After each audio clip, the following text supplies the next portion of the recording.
لله والصلاة والسلام على رسول الله صلى الله تعالى عليه وسلم. ئێمە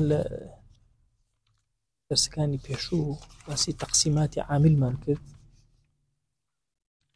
وتمان عامل دوو بەشە، عاملی لەفزیە یا لەفزیە معنەویە. لەفزەکە وتمان یان سەماعیە یان قیاسیە. سەماعیەکانمان باس کرد، ئێستا بڕۆین سەر قیاسیەکە. ئەڵێ والعامل القياسي، عامل قياسي شيء طبعا سماعي لێ پێوتین وتی ئەوەیەکە لە عەرەبە بسراوە هیچ يعني قياسات ناكرة سەری. أي قياسك شيء ما يمكن أن يذكر في عمله قاعدة يذكر. أفرمي أويك لنا بو إيشي أمشتا تو بتواني ياسايك دارجي قاعدة كلي وقشتي هموي بقريتوا موضوعها غير محصور. يكشتان بو باسا كم دوية موسر أم درسا لعلم المنطقة شتيك من هي بناوي موضوع لقل شي محمول. موضوع محمول وكو شي وايا وكو مبتدا وخبر. مبتدا وكو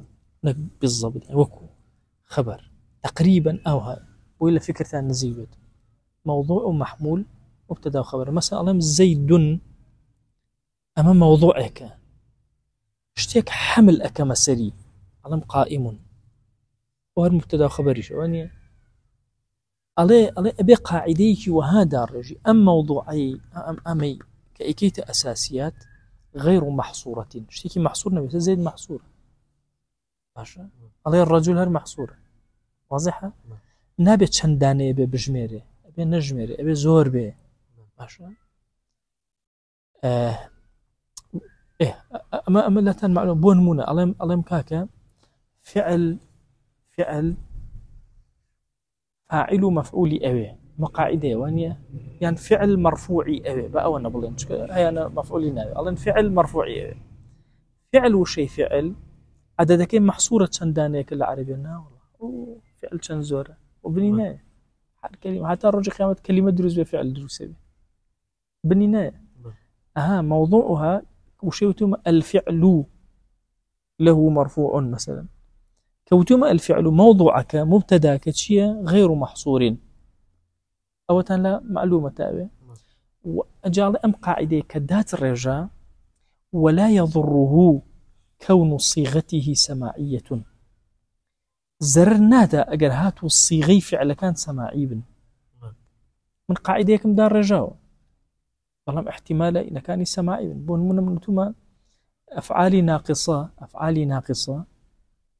شيء كان بابلين اسم مرفوع كان وخبر منصوب كان. أفعال ناقصة شندانيك محصور ويا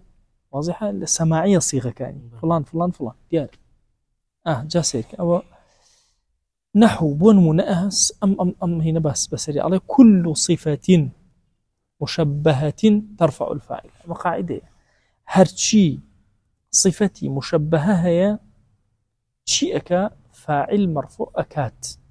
همو صفة مشبهة أو هاي الصفة مشبهة شيء خوي صيغة كان سماعين صيغة كان هو قياسين باشا يعني اسم فاعل باشا أو صيغة كي شيء صيغة كي سماعية اسم فاعل. صفة مشبهة شيء هنا قياسية اسم فاعل قياسية. صفة مشبهة شيء سماعية وهكذا يعني. أفعال مدحو ذمها الأخوار وتعجب دو فعل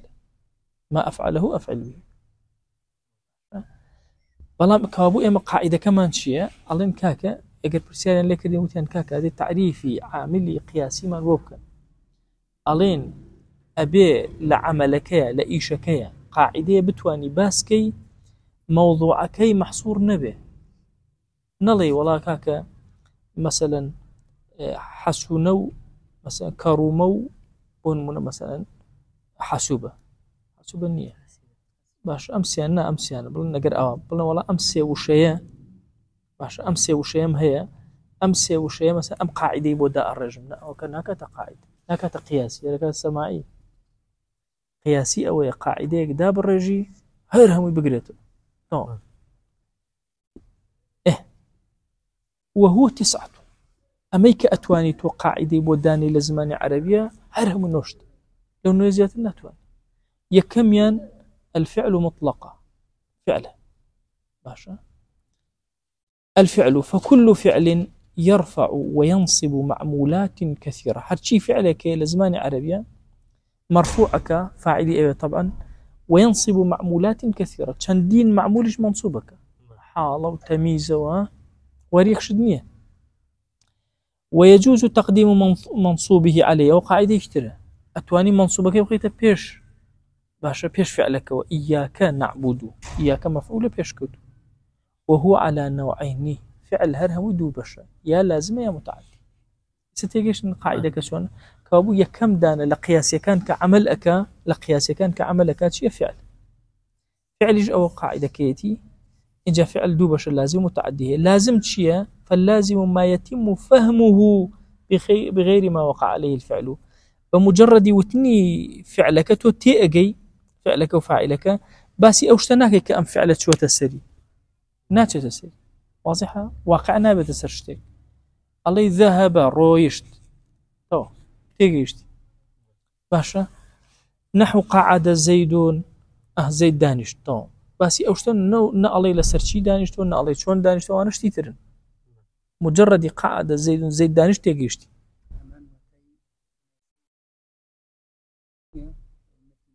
بابا هر عينشته بس أما توزي أوي كردوا باشا لازمك ما يتم فهمه تيجي بغير ما وقع عليه الفعل باسي أوشتو نكرو كفعلك لسري واقع أبيك مفعولا ببين مفعول تو تيجي بكرتيكي ببين مفعول تو تيجي ولا ينصب المفعول به بغير حرف الجر نتواني فعلي مفعول به نابي إلا بواسطة حرف جر والنبي بواسطة حرف جر هند اشتيتر باسيك كبواسطة حرف جر كتشيها لما بس ما كل مرة بزيد الله بزيد جار ومجرور في محل نصب مفعول به غير صريحة كابو مرة نتواني مفعولي بويه بس بواسطة حرف جر أتواني بتيسر مفعوليش لكن لا أصلا مفعولي نابي ديار إس أو شونا الله شيء فاللازم ما يتم فهمه بغير ما وقع عليه الفعل نحو قعد زيد ولا ينصب المفعول به بغير حرف الجر نتواني مفعول به يكسر منصوبك بواسطة حرف جر بواسطة حرف جر وأتواني منصوبك إسا أو ديار أو جاء قاعدة كي قشتيتان في بلان بو مسألة جياكرنوي لازم متعدي لروي معناه هرشيشتي بهمو لا شكرا بهمو لا شكرا واللازم دائما ولا ميشتانا أو ببعضها لا شكرا أول شيء أو متعدي أحسبت سيكون ضرب الزيد باشا بدز ليدا أو أكاتت شيء باشا ببعضك أكات متعدي كالي ضرب زيد هشتا معناه نداو لكيدا أما يكسر طبعا لكردية زور أما ناية الذهن بس عربي يقول ضرب زيد يكسر أويد باشا لكيدا والله كالي قعد يعني جلس يعني ذهب يعني كتب يعني قام مثلا هيج ناية ذهن نوسيو تاو رويشتو تاو واضحة شو أنا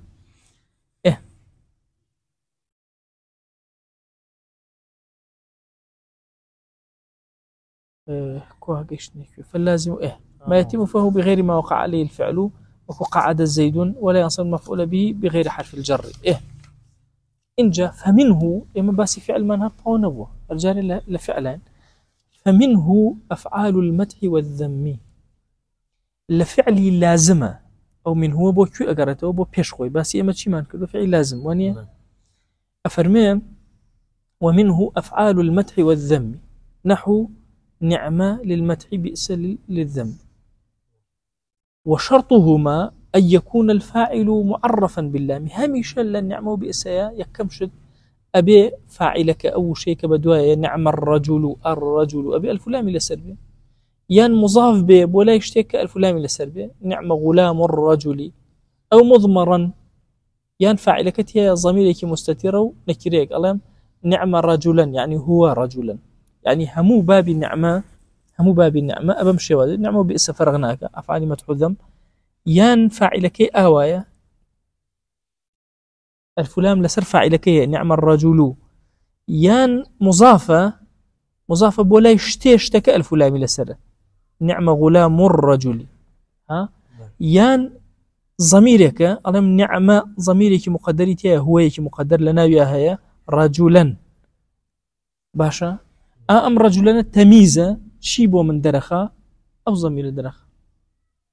همو أما يتر أوايا مثلا بئس شراوي بئس الرجل بئس غلام بئس رجلا عينشت بوي أها أفرمتشي فرمي وشرطهما أن يكون الفعل معرفا باللام أو مضافا إليه أو مضمرا مميزا بنكرة أو ديارة أبي بوشي أم باسي مدحو الزم يكرش أم مدحو الزم الراس اللي قال لازم شيء يكفى عليه طبعا فعل هرخو يك مرفوع أم مشكلة كلا شيء دو مرفوع بدوايات وإسبب ما نطعون أبوه نعم الرجل مسالي زيد وأني دو الضميان بدوايا الله نعم الرجل زيد نعم غلام الرجل مثلا عمرو باشا نعم رجلا زيد بونمنا إلا أبي أليرا فاعلكم هي أمشتكي ترهاتو مرفوع يا مرفوعات شيء تبقى عليه ويذكر بعد ذلك المخصوص بيوتري مخصوص بمدح يا مخصوص بالزم مطابقا للفاعل أما لقال أم فاعلة مطابقة أما أجر المرأة بعليه هند أبي لا مؤنثة مؤنث ولا مذكرة مؤنث ولا مثنى وهكذا الله أها مطابقا للفاعل أي باش إعرابك شيء أما شيء أم زيد الله كاك هو مبتدأ يدوكوت وهو مبتدأ وما قبله خبره الله نعم الرجل خبره وهو فعلي مدحه وهو فاعل كيتي خبر بيشكوت زيد مبتدأ يدوكوت أها وما قبله خبره نحو نعم الرجل زيد نعم غلاما الرجل الزيداني أنا ما مطابقة بك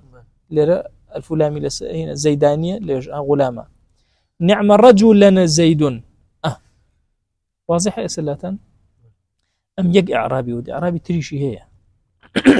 شوار بينج إعرابي هي أو بس أو أمي إظهار أمي فرمو ستيجيش لوا بس رأي خويتي أو عليك أو مبتدأ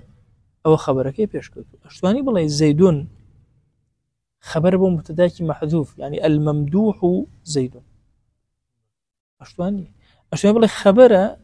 باشا مبتدا بو خبرك محذوف زيد الممدوح خيت الدواء أو شرب مثلا إعرابي زوره واضح أسئلة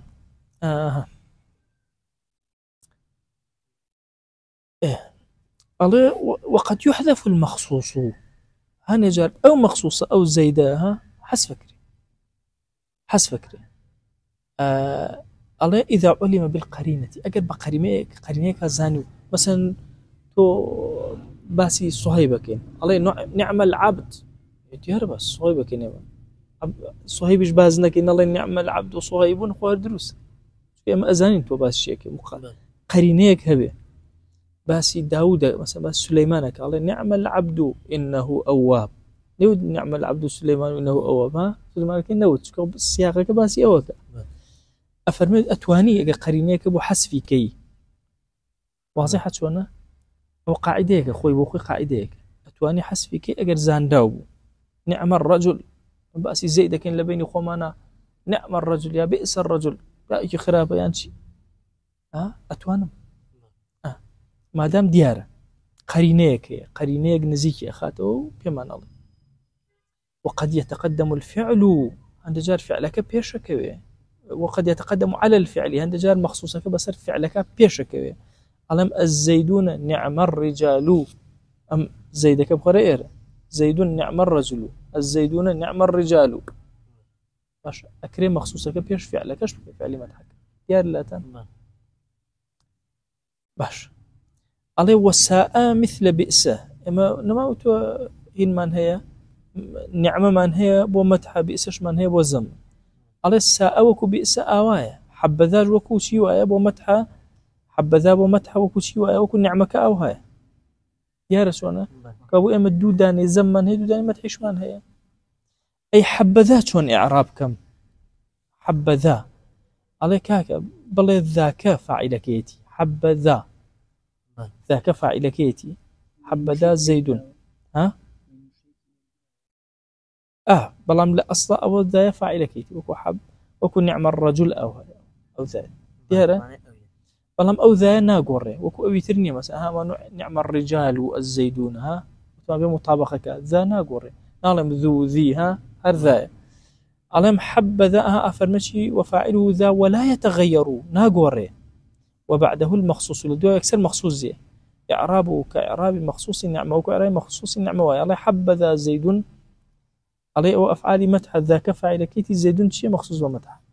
وبيت مبتدا شو بيت خبرك إلى بيش ديار سر رأيك بوركي